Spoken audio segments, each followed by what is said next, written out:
प्यारे प्यारे भव्यात्माओं, भक्ति की गंगा अनवर्त चल रही है। वह भक्ति की गंगा में बहते हुए अनेक प्राणी कहते हैं अपने जीवन को पावन और पवित्र बना रहे हैं। बंधुओं, कौन सा पापी कब डुबकी लगा करके और परमहंस बन के निकल जाए, इसको कभी कह नहीं सकते हैं, क्योंकि कब किसकी काल लब्धि आ जाए कहा नहीं जा सकता है। इसलिए बंधुओं, चल रही अपने लगभग 2-2.5 महीने, 2-2.5 महीने से अनवर्त भक्ति की गंगा बह रही है।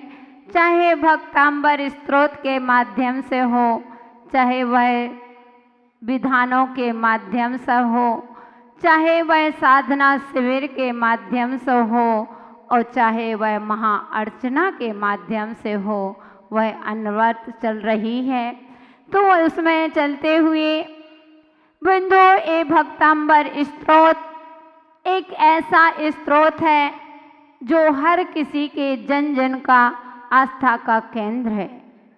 मैंने कहा था, बताया था आज सभी लोगों को कि जो भी भगवान की अर्चना करते हैं, जो भी भगवान की आराधना करते हैं, जो भी भगवान की उपासना करते हैं, भव्यात्माओं, उन जीवों के कहते हैं कभी उनके जीवन में कलह नहीं होती है।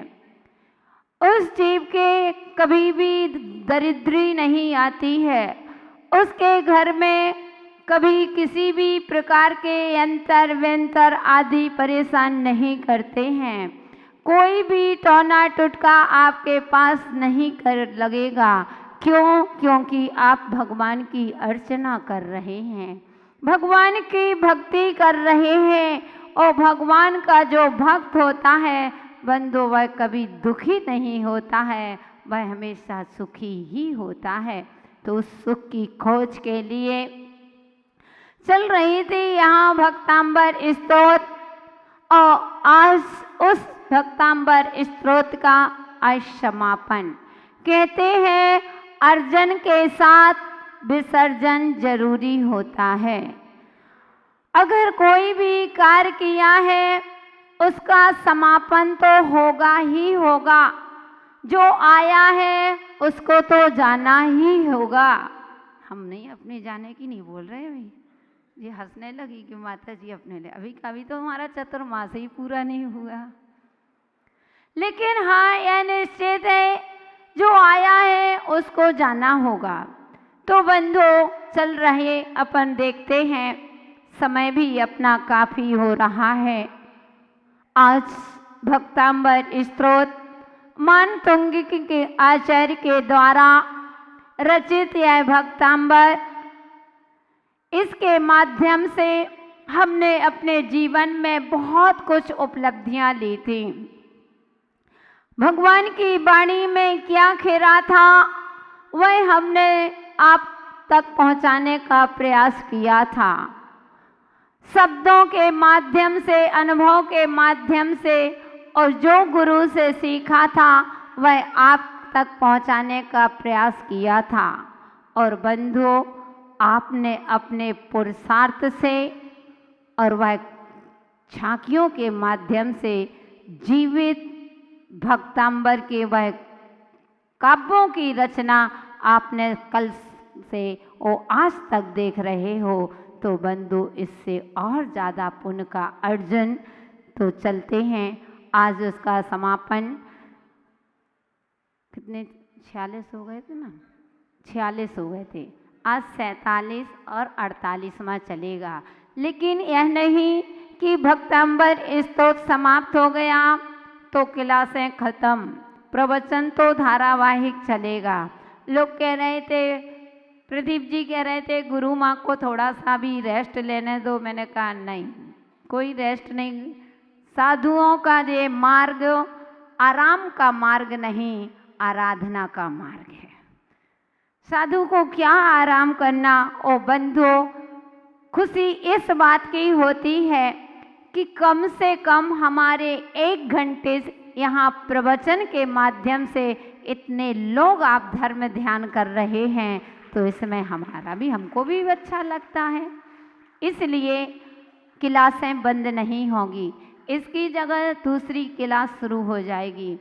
आप जो चाहें सामायिक पाठ चाहें तो सामायिक पाठ की भी लग सकती है, और अभी वो चाहें तो अभी आदिनाथ भगवान की अपन ने स्तुति की तो अपन कल्याण मंदिर के माध्यम से अपन पारसनाथ भगवान की भी स्तुति, यही जो भक्तांबर में है ऐसे ही एक एक काव्य का वह रहस्य कुमुद चंद्र आचार्य महाराज ने दिया है।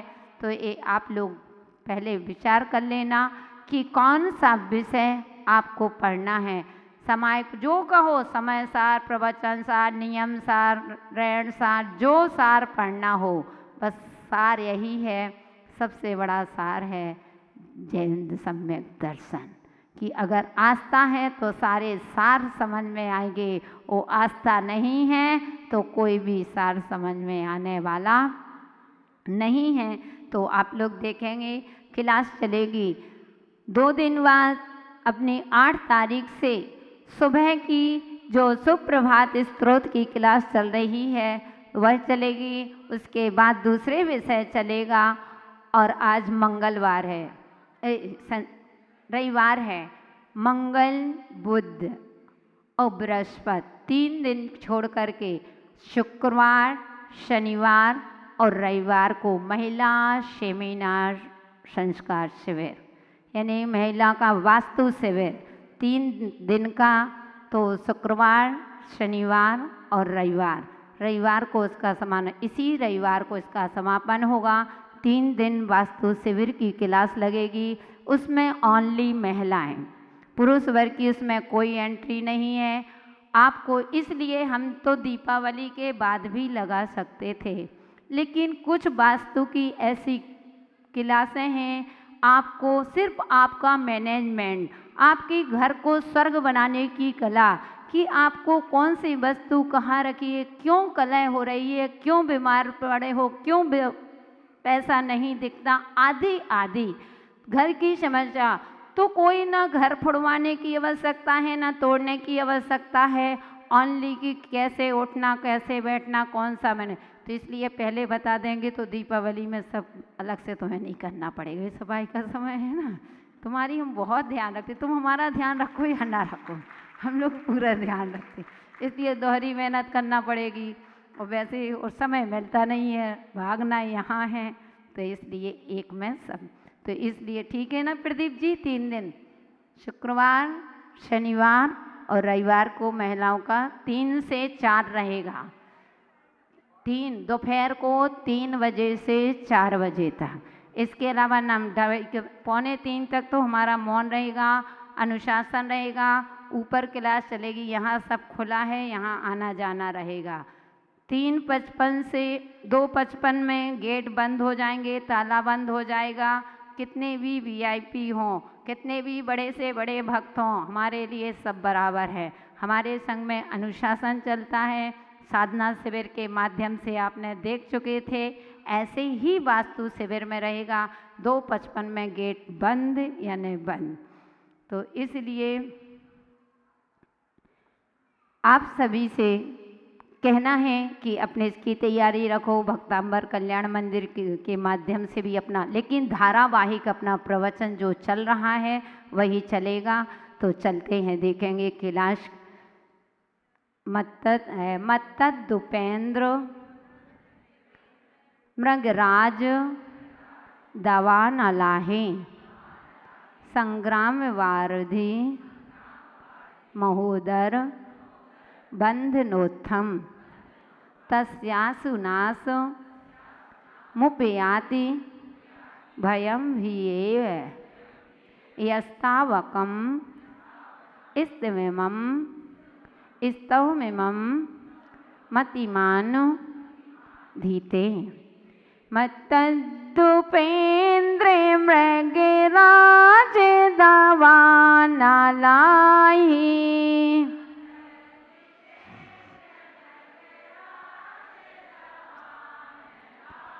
संग्रामे वारिधि महोदर वंदनोत्तम।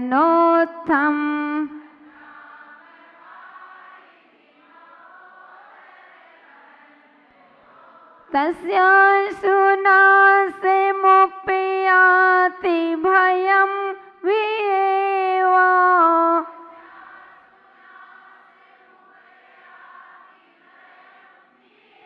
यस्तावकं स्तमिमं मतिमान्यधीते।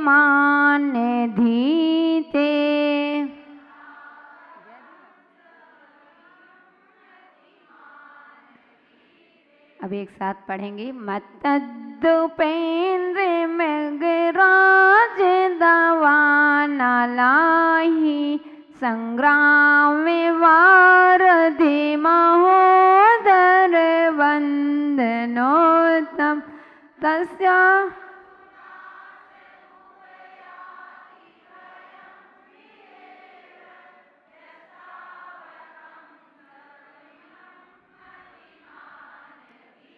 यहाँ कह रहे हैं यानी जो मतिमान, मतिमान किसे कहते हैं? बुद्धिमान को। जो मतिमान यानी बुद्धिमान, तावकम एवं स्तवम, आपके इमम माने इस, स्तवम यानी स्त्रोत को अधीते यानी पढ़ता है।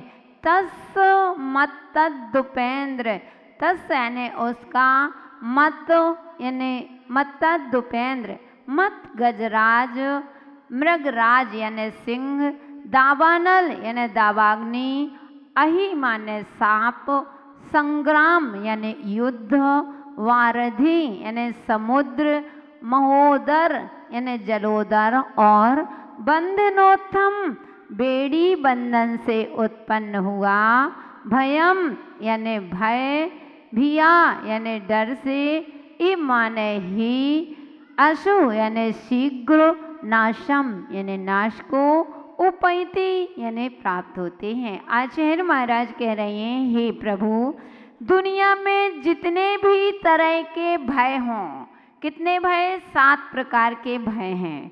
तो कहते हैं कि हे भगवान, दुनिया में जितने भी प्रकार का भय है और भय और राग आदि है, वह सभी आपकी स्तुति पढ़ने से यानी आपका स्तोत्र पढ़ने से क्षण मात्र में मिट जाते हैं।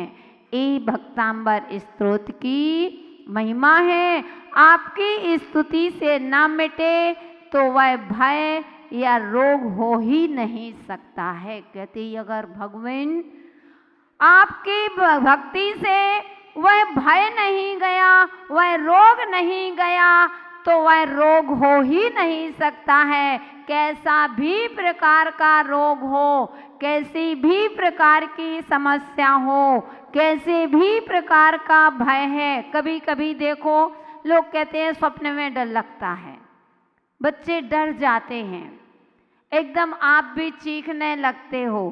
कभी कभी ऐसा लगता कोई आ रहा है, कोई आ रहा है, भय लग रहा है।